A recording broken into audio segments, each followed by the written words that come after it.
Welcome to At Issue. I'm H. Wayne Wilson. Thank you for joining us. This time the conversation will be on a word called decolonization. Base word, colony. You may be familiar with the first definition, that's when a colony achieves independence, decolonization. We're going to be talking about a different definition of decolonization with the Curator of Anthropology at Dickson Mounds Museum. Logan Pappenfort is with us. Thank you, Logan, for joining us. Thank you for having me, H.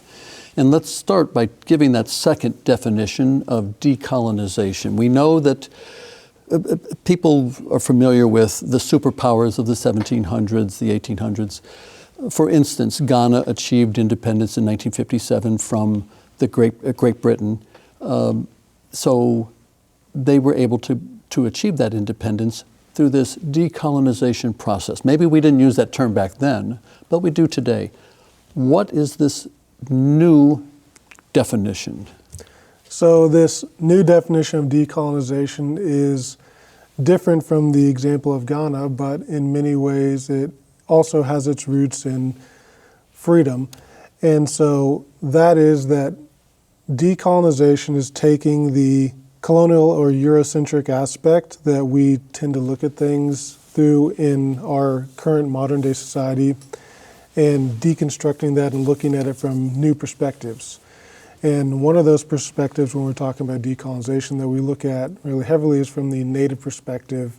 So we essentially look at it not from the point of the colonizers or the Europeans that came after the discovery of the Americas, but from the perspective of the people that have been here since time immemorial. And Dickson Mounds is part of this decolonization discussion. Dickson Mounds, for the audience's benefit, is a part of the Illinois State Museum. And Dickson Mounds since 1927 had displays with Native American artifacts, etc.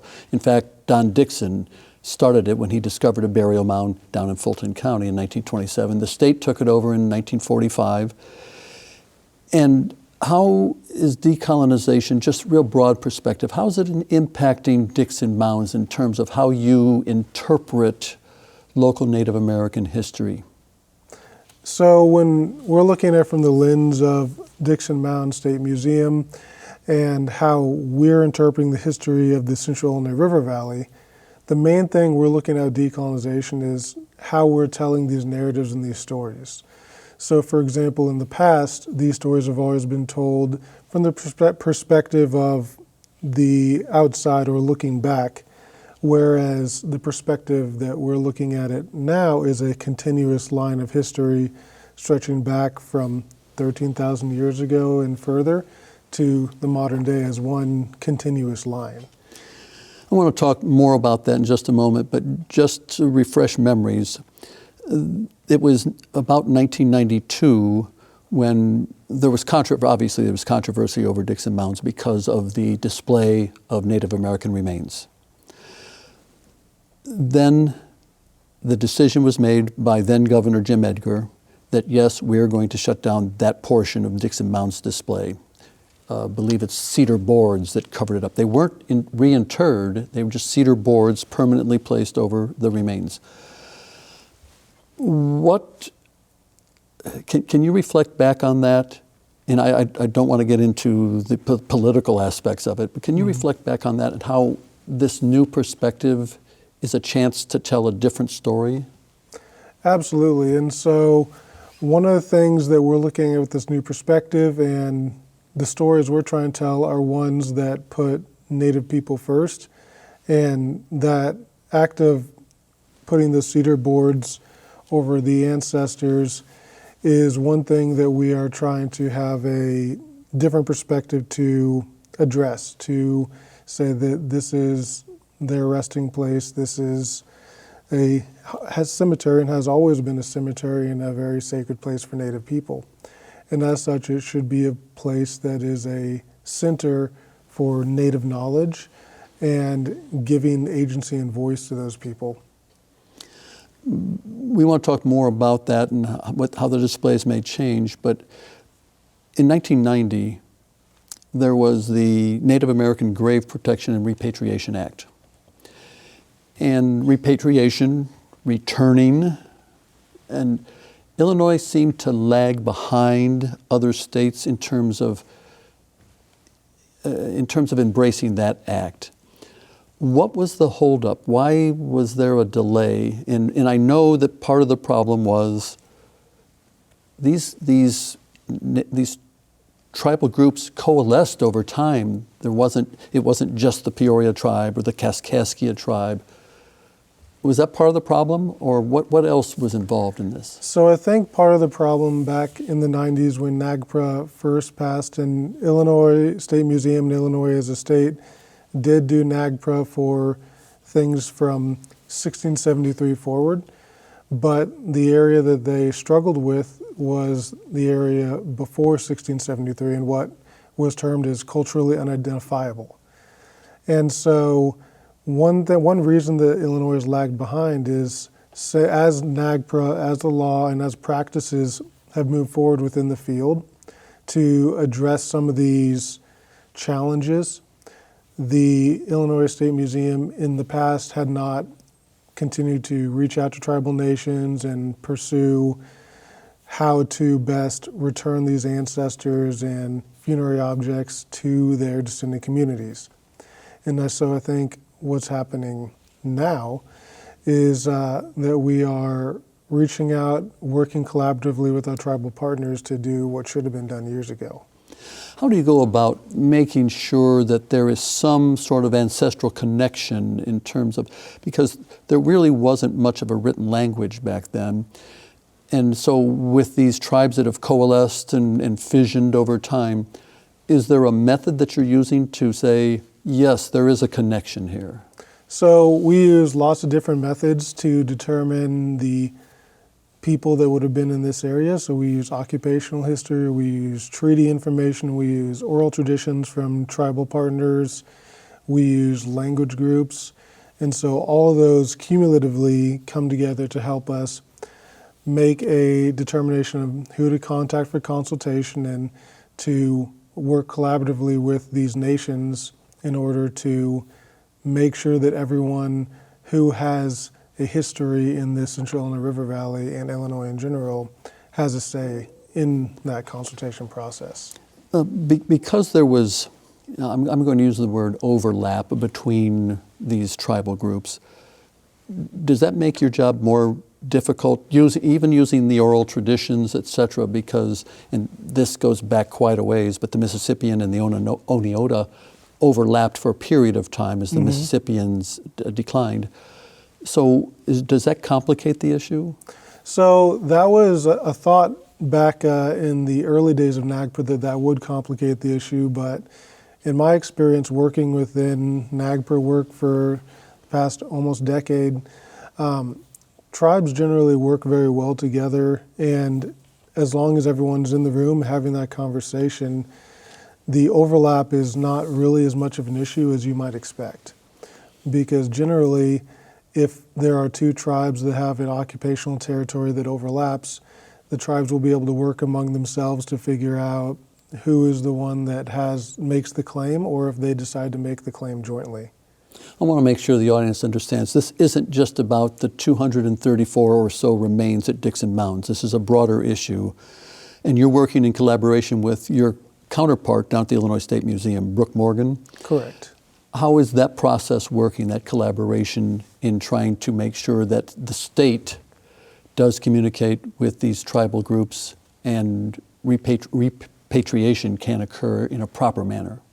So one of the big things that we always try to work with, me and Brooke work very closely together on this particular consultation project. And one of the things we try to do is maintain constant communication with not only each other, but with tribal partners. And in that vein, we do have regular check-in meetings with tribal partners. And since I've been employed by the state, we've had full cooperation from the leadership at both Illinois State Museum and Department of Natural Resources in order to get done what we need to get done as far as the consultation goes. How difficult was it to open that first door, if I may use the term, because decisions when the Repatriation Act first occurred back in 1990, the decisions were more or less within the realm of the state of Illinois. So there may have been some mistrust or distrust with these native tribes. How are they viewing you now? So I think that initially many tribes had that feeling of distrust or not quite knowing where we stood. But I believe now that we have shown a commitment to tribal partners and we have continued to make strides step by step to building that trust and making sure that we are a reliable partner in this project. And so that is just one thing we continue to do, and we're not where we need to be yet for true trust to be built, but we will continue to put one foot in front of the other and do that next right thing until we have that full trust from our tribal partners and the tribal community. But there are significant conversations between the state and the tribal groups. Yes. Yes. So there's active conversations between tribal groups as well as the state. And one examples of those is the input tribal nations had on the new burial law that just passed here recently. Another arena is for people who've been down to Dickson Mounds. When you go down the outside ramp and you go through the doors, the receptionist is on the right-hand side, and on the left-hand side is a room. That room has been used for various displays, but it's a new type of display in that this is a cooperative effort? Yes, so that was formerly called the Imcron Gallery, and it was started as a gallery space to tell the story of the natural wetlands around Dickson Mounds. And so one thing when we got there and we were looking at that space and how to move forward with that project, we were actually approached by the Peoria Tribe of Indians of Oklahoma with an idea for a grant. And so that grant would be their grant with the museum signing as a supporting organization. And the Peoria Tribe has succeeded in that grant and has secured $50,000 to essentially create a exhibit talking about the occupational history in Imcron from that native perspective, which in many cases exhibits like this happen, but this is the first that I've heard of where the tribe is the primary writer for that grant and is in the driving seat, whereas the museum is the supporting one. We should point out that Dickson Mounds is a building that's on where Don Dickson found the remains, but it's broader than that. There are other mounds. There's Ogden Fetty, et cetera. Could you describe the total area? Absolutely. So I am slightly biased, but I find the area to be one of the most beautiful in Illinois. And so this is a natural wetlands area. Imcron is a fantastic sprawling wetlands. And among that wetlands, there are many ridges and hilltops and mound sites that exist within that area. Ogden Fetty being one of them right there by the museum, another one being Larson, which is up on that ridge is a Mississippian village and would have been one of the main settlement areas for the people that were using Dickson Mounds as their cemetery. Do you work much in conjunction with the Nature Conservancy? And for the audience's benefit, again, the Nature Conservancy operates Imcron Preserve, which was used to be a farm for 80 or 90 years, and they returned it to its natural Flag Lake and Thompson Lake and bringing back nature. Is there a symbiotic relationship between Dickson Mounds and Imcron Preserve?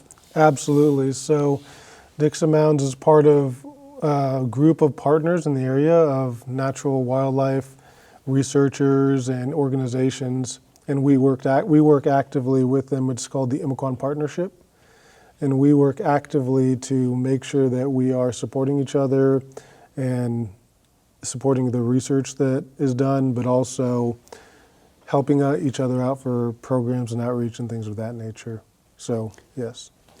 So I want to talk about Dickson Mounds itself other than the one display that you talked about.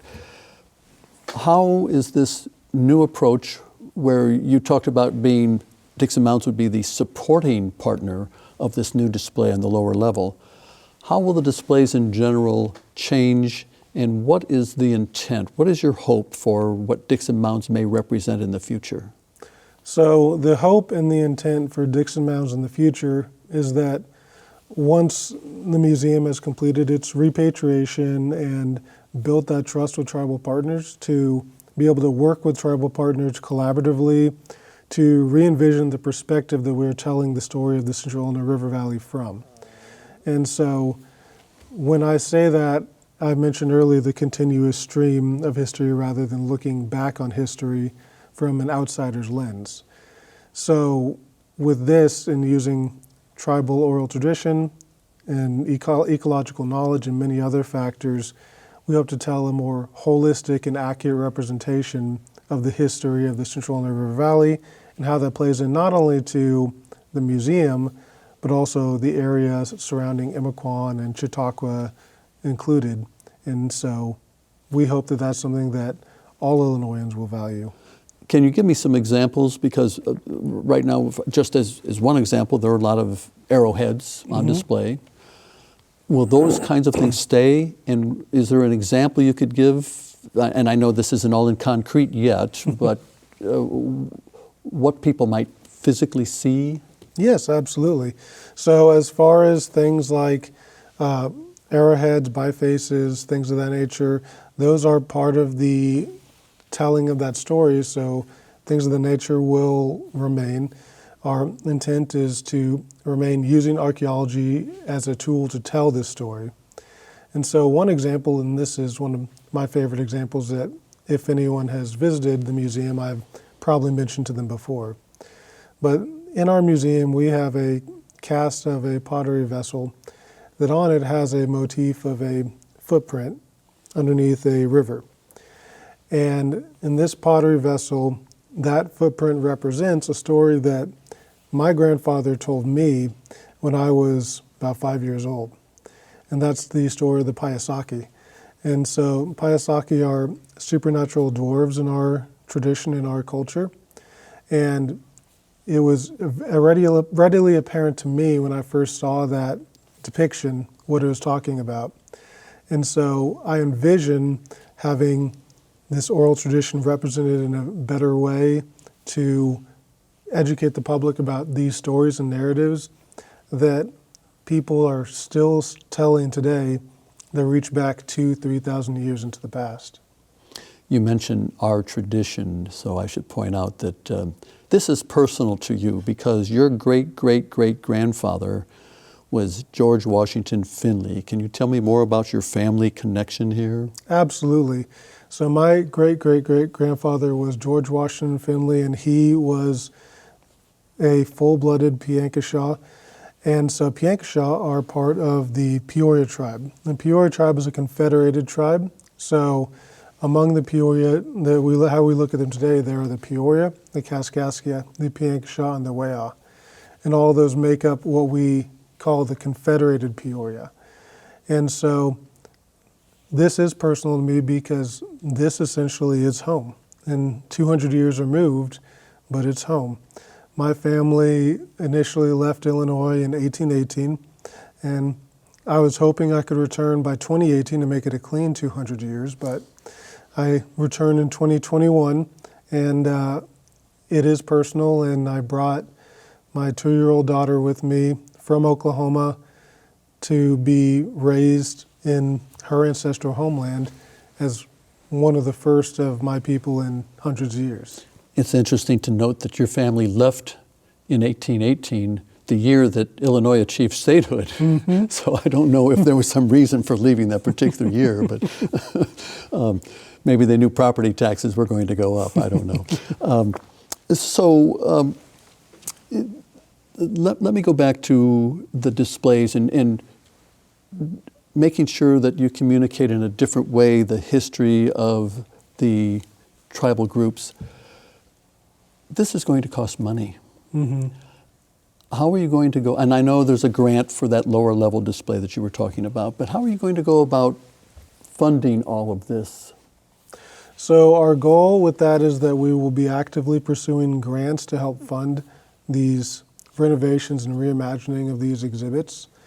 And obviously there are supporters of us through the Illinois State Museum Society, but one of the big things is going to be grants. And with grants comes not only getting the grant, but managing those grants and making sure we stay on task to accomplish this. And so we imagine that that process will be one that, while we're not ready to start looking for those grants now, we're thinking about what type of grants we might end up going for. And so it will be a lot of grant funding to fund this, because unfortunately, money makes the world go round. So I'd like to talk about how the state is doing right now, because part of that act of 1990 was repatriation. And I don't know how many, there's thousands of remains and funerary items, et cetera, in Illinois' collection. Is the intent to have at least some of those go back to the tribal groups, or is there a process in place here? Yes, so anything that we consider as ancestors or associated funerary objects, our goal is to consult with tribal partners and to repatriate those to the tribes. And so when I say repatriation, at the end of that goal is to transfer control of those ancestors and objects to the tribes and to give them agency to do what they need to do with their own ancestors and their own objects. Is there an issue with some tribal groups because the United States government doesn't recognize every single tribal group? And is there some faction saying, well, we can't do that because the U.S. hasn't recognized that group, and so therefore, not being recognized, we can't interact with them? In the consultations that I've been engaged with Illinois, we haven't run into that issue as of yet. But due to the nature of NAGPRA, federally recognized tribes are how we usually have to quantify that.